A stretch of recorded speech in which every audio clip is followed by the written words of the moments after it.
Նախ խաղաղության պայմանագրի մասին ուզում եի ուղիղ հարցնել իշխանության գալու դեպքում ձեր պարագայում այն ստորագրվելու է այն տեսքով, որ այս պահին առկա է թե ոչ, եւ երեք Նիկոլ Փաշինյանը հայտարարում էր, որ հապկի պատճառով մեզ այլ պետություններ զենք չէին տալիս, կխնդրեմ արձագանքեք այս հայտարարությանը եւ հապկի հետ հարաբերություններն ձեր իշխանության դեպքում ինչպես են կարգավորվելու կամ միգուցե հակառակը։ Հասկացա։ Առաջի հարցի վերաբերյալ անցած անգամ ես ասել եմ ինչ կանեի, իմ մոտեցումը չի փոխվել։ Այս հայտարարությունը ըստ էության որևէ երաշխիքներ չի պարունակում իր մեջ, չկան երաշխավորներ եւ իմ առաջարկը հետեւյալն էր. համալրել եւս մեկ համաձայնագրով, որը իր մեջ կներառի հենց երաշխիքային ամբողջ այս կոմպլեքսը։ Եվ այդ երկու փաստաթուղթը ստորագրվեն միաժամանակ։ Այդ դեպքում հասկանալի կլինի, թե մենք ինչ ենք անում։ Եվ չի կարող կայուն խաղաղություն անվանել այն խաղաղությունը, որը հենված կլինի մեկ մարդու տրամադրությունից։ Իլհամ Ալիևի տրամադրությունից։ Իսկ այս քաոտիկ եւ խոսացինք նաեւ աշխարհում թե ինչ է կատարում, այդ քաոտիկ աշխարհում հույս դնել մեկ մարդու տրամադրության վրա ուղղակի անհետեցություն է։ Եվ նաեւ ավելին կասեմ անպատասխանատվություն է։ Որտեւ հետո ասելով, բա, ինչ եղավ, դե ինչ անեմ, հապեց էլի։ Ինչ անեմ։ Սա է լինելու։ Ինչ վերաբերում է հապկին, մենք երբեք ուրիշ տեղից զենք առնելու պրոբլեմ չենք ունեցել։ Պրոբլեմ չենք ունեցել։ Նաեւ այդպիսի գնումներ եղել են։ Ուղղակի Ռուսաստանի հետ գնային առումով մենք այնպիսի զեղչեր ենք ունեցել, որ ուղղակի մարդ հիմար պետք է լինի, որ գնա կրկնակի կամ եռակի ավելի թանկ նույն զինատեսակը առնի որևէ տեղ։ Ու դրա հետ միասին հարցեր առաջանան, թե այդ զինատեսակի սպասարկման համար ինչ պիտի անես, այդ զինատեսակի համար այդ բոյկոմպլեկտը ոնց պիտի բերես, որտեղ լոգիստիկ ման բոլոր հարցերում լրջագույն խնդիրներ էին առաջանում։ Որևէ նման խնդիր մենք երբևէ չենք ունեցել։ Այն ինչ որ հիմա է արվում, ինձ համար իսկապես մեծ հարցեր է առաջացնում, վերջը ոլորտից հաստատ ավելի շատ եմ հասկանում, քան այսօրվա իշխանությունը, հաստատ անգամներով։ Իմ տպավորությունը, որ իրենք հնարավորապես բան չեն հասկանում։ Եթե դու ինչ որ Ֆրանսիայից մի քանի բան հրետանի ես գնել, հիմա դու մտածում ես, թե ինչ գնով եւ ինչ քանակի պետք է զինամթեր կբերես։ Ոնց ես բերելու։ Եվ ինչա դա քո վրա նստելու։ Առնվազն 4-5 անգամ ավելի թանկ։ Ոնց ես սպասարկելու։ Մի քանի 5 միավորի համար սպասարկման կենտրոն ես բացելու, թե ամեն խնդրի համար պետք է ընդդեղից մասնագետներ գան եւ նայեն։ Սա միայն այս խնդիրները իր հետ բերում։ Եվ բոլոր երկրներն են այդպես, գիտեք, այսպես մի տերմին կա զինատեսակի զոոպարկ։ Հիմա շատ է օգտագործվում նաեւ Ուկրաինայի հետ կապված։ Այդ զոոպարկը բավական խնդրային է։ Դրա համար շատ երկրներ ուղղակի մեկ հիմնական գործընկեր են ունենում խոշոր երկրներից, որի զինատեսակներով համալրում են իրենց բանակը եւ դա չի ստեղծում այդ խնդիրները։ Եվ ՆԱՏՕ-ում հիմա ինչի համար են ստանդարտիզացիա է բերում, որ բոլորը իրար նման լինեն։ Հենց այդ հարցերը լուծելու համար։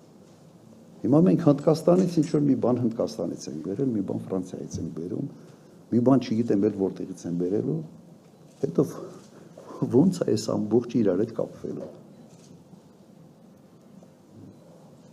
Անհեռատես եւ ես ենթադրում եմ միգուցե նաեւ ասած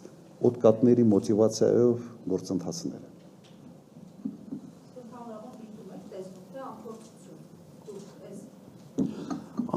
Ես արդեն շատ դեպքում խառնում եմ արդեն ինչա։ 18 թվականին ասում է ամփորձեն։ Հիմա 8 տարի հետո եթե ասես ամփորձեն, ուրեմն պիտի ասես ապուշեն։ 8 տարում գոնեն բան չսովորեցին, ուրեմն ստե կամ մարդիկ են, որոնք ընդունակ չեն ինչ-որ բան սովորելու, գոնե անցած սեփական փորձից, կամ մարդիկ են, որոնք այլ մոտիվներ ունեն,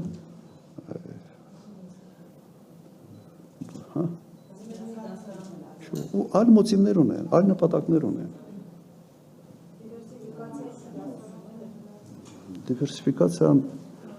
Դիվերսիֆիկացիան քո դիրքերդ պետք է ուժեղացնի։ Եթե դու դիվերսիֆիկացիա ես անում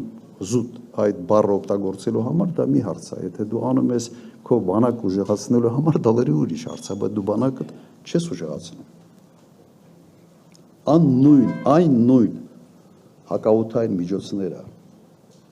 որոնք այսօր Ուկրաինայի պատերազմի ժամանակ հաստատեցին իրենց էֆեկտիվությունը, այն նույնը մենք ունենք։ Ես անցած անգամ եթե չեմ հիշում, կամ մեկ անգամ ինչ-որ հրապարակային ասել եմ, Ուկրաինային բայրակտարները 2 շաբաթում վերացել են, ուղղակի վերացել են։ Բոլորը խփվել են, սկսել են օգտագործել sense հեռավորության վրա միայն որպես հետախուզական անօդաչու սարք։ Մեր մոտ քիչ եղավ սա։ Նույն հակաօդային միջոցներով 2 շաբաթում բայրակտարները ավարտվեցին։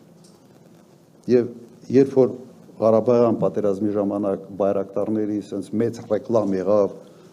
կոնտրակտներ եւ այլ, sense լավ առաջխաղացում ունեցան, Ուկրաինայից հետո հակառակը եղավ։ Ճիշտ հակառակը։ Լավ։ Բան մոռացա թե չէ։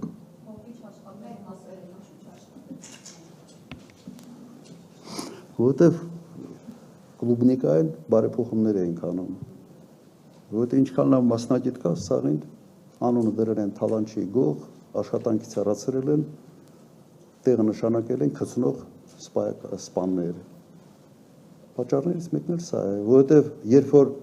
արդեն պատվիրած հոբ համակարգը, որ պետք է գար, փոխարինել 4 սուերով, որոնք մեկ մարտական թռիչք չեն արել։ Ու կարող եմ այս շարքը շարունակել։ Եկեք հասնենք հիմա հապկի հետ հարաբերվելու խնդիր չկա ընդհանրապես։ Նայեք, հապկի նկատմամբ ես էլ ունեմ որոշակի հիասթափություն։ Հիասթափությունս գալիս է հետևյալից։ Իրականում հապկի անդամ բոլոր երկրները, բացի Ռուսաստանից, Ադրբեջանի հետ ունեն շատ ավելի լավ հարաբերություններ, քան Հայաստանի հետ։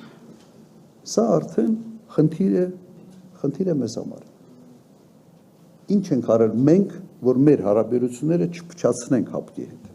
Հակառակը, արել ենք ամեն ինչ, որ այս պատկերը ստեղծվի։ Մենք պետք է հապկին դիտենք հետևյալ կերպ։ Հապկը ինքը իրենով առանց Ռուսաստանի ինչ է իրենից ներկայացնում։ Ոչինչ։ Այսօր օրինակ ՆԱՏՕ-ից եթե Միացյալ Նահանգները դուրս գան, ՆԱՏՕ-ի տակ ինչ է մնալու։ 80% ծախսերը Միացյալ Նահանգների ծախսերն են եւ Միացյալ Նահանգների կարողություններն են ՆԱՏՕ-ում։ Հապկին նայենք որպես Ռուսաստանակենտրոն մի կառույց եւ մենք գործ ունենք Ռուսաստանի հետ։ Մոռաց Լուկաշենկոին, մոռաց թե ինչ որ մի բան ինչ է ասել կամ ինչ է արել կամ մոռաց կենտրոնական Ասիայի երկրներին։ Շատ պրագմատիկ բաների մասին եմ խոսում։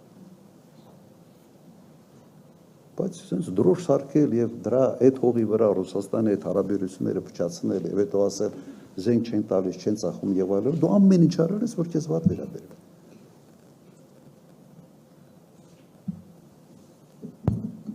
ABC News, հաջորդ Alpha News։ Պարոն նախագահ, դուք ասացիք, որ Արցախի հարցում ամենաիրատեսական տարբերակը վերադարձի իրավունքն է։ Ինչպես եք պատկերացնում վերադարձի իրավունքը, ինչ մեխանիզմներով պետք է այն իրականացվի եւ ինչպիսի սցենարներ եք դուք քննարկում, հավանական համարում։ Մեկ հարց ունեմ նաեւ ներքաղաքական բլոկի վերաբերյալ, բայց խնդրեմ այդ ժամանակ հնարավորություն տալ։ Շնորհակալություն։ Ես մի քիչ ձեր հարցը կամ ես չեմ ճիշտ հասկացել, կամ դուք այնպես եք ձևակերպել, որ ես ճիշտ չեմ հասկացել, մեկ խոսքը գնում է ոչ թե վերադարձի մասին, այլ խոսքը գնում է վերադարձի իրավունքը ֆիքսելու մասին։ Ոստը ճանապարհը մեկն է, ակտիվ դիվանագիտական աշխատանք։ Ու սա այն թեման է, որը դժվար է մերժել միջազգային հանրության կողմից։ Ես չեմ պատկերացնում, թե որևէ օրինակ եվրոպական երկիր ասի չէ, մենք այդ իրավունքը չենք համարում, որ դուք պետք է այդ իրավունքը հետապնդենք։